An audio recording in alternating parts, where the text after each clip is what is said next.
What is asked of me is not to ascend, but descend. Famous words by Robert Bly, famous American poet and essayist. He is the writer of Iron John. If you haven't read it, check it out. I highly recommend it. During the 90s, he was well known for his mythopoetic men's movement. And right now I'm reading his book, Iron John. So let's revisit that. What is asked of me is not to ascend, but to descend. It's very interesting, right? Because we want to ascend, right? Americans want to ascend. People want to ascend. The descent is something we shy away from. The descent is like shadow work. The descent is like going into hell willfully. And think about it, most of my videos I'm talking about improving ourselves, becoming better, more confident, more dominant, more masculine, more spiritually aligned. These are all things related to the ascent. While a few of my videos do talk about shadow work and talking about harnessing the dark masculine, I've realized the depth of those words. As in alchemy, and Jung said something along the lines of, the deeper the roots to hell, the higher the heaven, or something like that. I totally butchered it, but you get what I'm saying. So the depth of how far we go down into hell is how far we're going to go into heaven. And it makes me wonder, in our society, we push success, money, the pursuit of grandiosity and power and status. I'm not saying those are bad things necessarily. They're not bad things, actually. However, me being American, I'll be talking about American stuff. So as a society, we have ignored the shadow. We have ignored mourning and grieving. We've buried it deep, whether we like it or not. Regardless of political affiliation, this is not a political statement, but rather a statement of facts. This country was not founded on perfection, as most countries are not, right? There were things that were done to the natives. There were things that were done to black people. There were things that were done to Asians. There were things that were done to people of the past, even white people, even the Irish, the German, the Italians. There has been a collective suffering. And if we keep going and going and going, it'll never end. And that's the problem. We don't want to be stuck in victimhood. We don't want to be stuck in those negative, low vibration emotions, the frequency of guilt and shame. It's not helpful to our healing as a nation. It's not helpful to our healing as a collective or even as an individual. However, we haven't even gotten past stage one. We haven't even gone into the descent. We're simply trying to ascend, right? America being the dominant superpower, the force, the dominant force, the dominant nation for a very long time. Yet it's crumbling before our eyes, regardless of political affiliation, political opinion. This is not a political piece. I'm going to tie it to the self shortly. But because we haven't gotten to the descent, our ascension has been mired with problems. We have people disagreeing on all fronts. What is a collective problem is an individual problem, and what the individual problem is a collective problem. So imagine now, think of it. We see it in the world, in this country, in various countries, many countries, ignoring the descent, ignoring the shadow, ignoring the grieving process creates problems down the line. It creates a cracked nation, a fractured nation, a nation that's hurting and doesn't want to look, that is in denial of its own grief, of its own hurt, of its own suffering. This is not me saying we should claim victimhood. This is not me saying we should be woe is me. On the contrary, to be in a state of mourning, to grieve, you don't have to necessarily do anything with that grief, with that loss. Simply being able to give it space. And then if there's something to be done about it, then that will come naturally. It'll progress. It'll be alchemized. So I tie this to the self. I'm talking about the nation. We see what ignoring the descent does. We see it. Now imagine what it does to the self. And this is something that I really had to think about today. And I'm just thinking, have I ignored my descent? And in some ways, yes. In some ways, no. I understand my 180. My 180 from being this weak, insecure, very soft type of person that I used to be to now this hard, confident, masculine guy that you see before you. And even my opinions on society and kind of my compassion has almost been cut in some ways. I've become a lot more conservative in my ideas, my thoughts and opinions. Not conservative in like, oh, I'm a Republican or anything like that, but rather, what's the term? Pick yourself up by the bootstraps or something like that.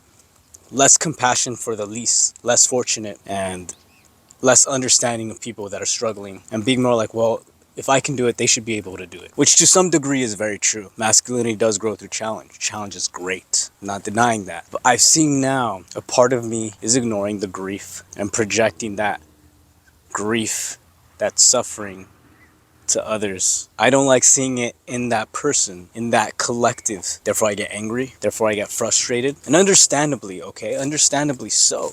But I've realized that some of that comes from my lack of compassion towards myself, because there are things that I've still haven't taken the moment to grieve, taken the moment to see the loss, to cry, to take a moment to feel what I feel. Instead, I've ascended.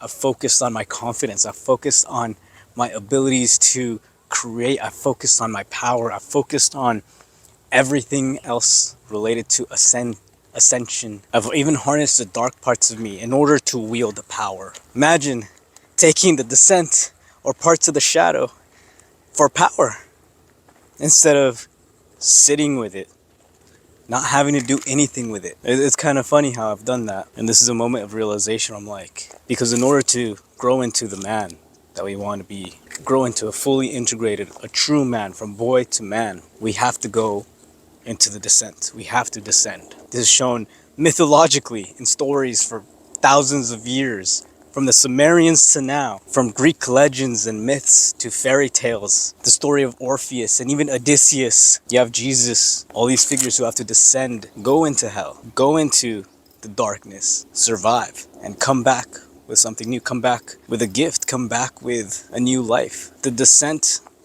is necessary for any growth. The descent has existed forever. And the thing is, that is a necessary part for boys.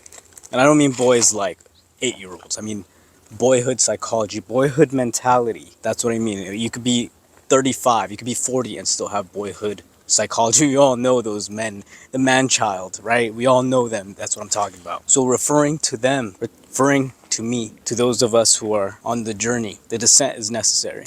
While I've acknowledged and seen where I might be ignoring the descent, I have gone into that descent. The dark night of the soul, right? When my sister passed away, I had the worst. I lost a very precious relationship to me. All that caused me to descend. It forced me to descend. I went through a descent, okay? And that's how I've been able to transform myself into this. But now, going into this extreme of compensating with the masculine drive and presence, which is very important, all right? I don't want anybody to castrate themselves or to shoot themselves in the foot. I don't want anybody to weaken their masculinity, but rather acknowledge, have we ignored the descent? Because if we ignore the descent, we will never be able to ascend to the level that we're supposed to the level that we're capable of ascending. We get stuck. We do not become the men that we're supposed to. And Robert Bly puts it like this, okay? In tribal societies, there was a time, a container for boys to transition into men. It was this weird, wild time full of testosterone where they're able to tap into this primal masculine energy, this in-between stage. The society lacks that. We don't have that rite of passage. Instead, a lot of men fall into alcoholism, into women. They know they have to descend, and they descend, but they descend into something else.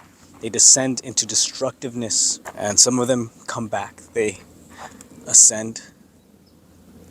A lot of them never do. They get stuck. They get stuck in that swamp. They get stuck. A lot of men get stuck in that in-between stage. They're trying to emulate it, but they can't. So this is something to think about. It is time to ascend or descend. Is this something that can be done simultaneously? It's not just one simple progression. Does it go like this? I'm leaning towards that.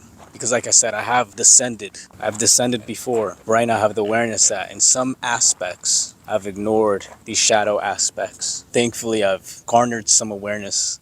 Thankfully, I've been able to look at myself really carefully and see that yes, in some ways, I require further descent.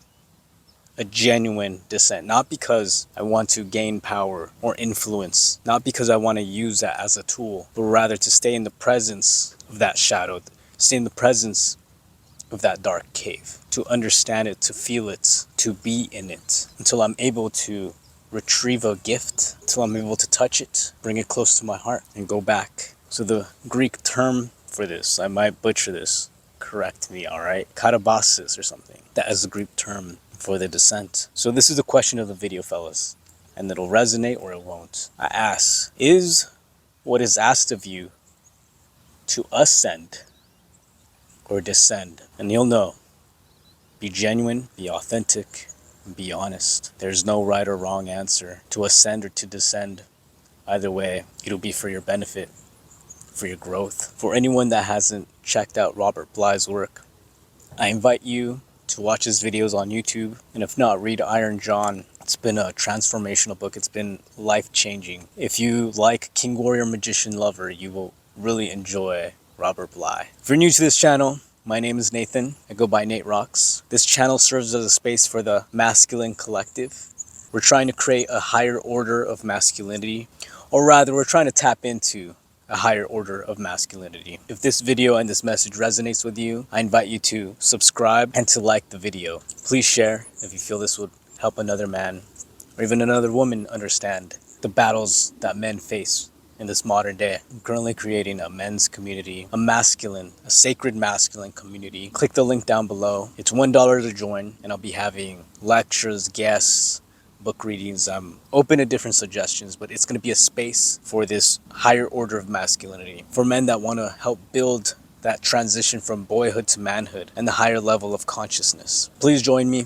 I can't do this alone. This is something that requires a brotherhood, a strong bond, a strong space for men. I have a lot of ideas, a lot of amazing ideas for the future. I even want us to do hikes and do some survivalist stuff out in the wild and all this crazy awesome stuff that I feel men need in this world. A sort of rite of passage. So this is my invitation to you to join this tribe, to help build something bigger and better than us, to do it for our future wives or our current wives, to do it for our mother and father, to do it for our children, our son, our daughters, to be the example that needs to be seen in that world, to lead. Thank you for watching. If you've come this far, I appreciate you watching this video. Just know that. As always, I hope you're doing well wherever you're at, wherever you're going, and I'll see you in the next video.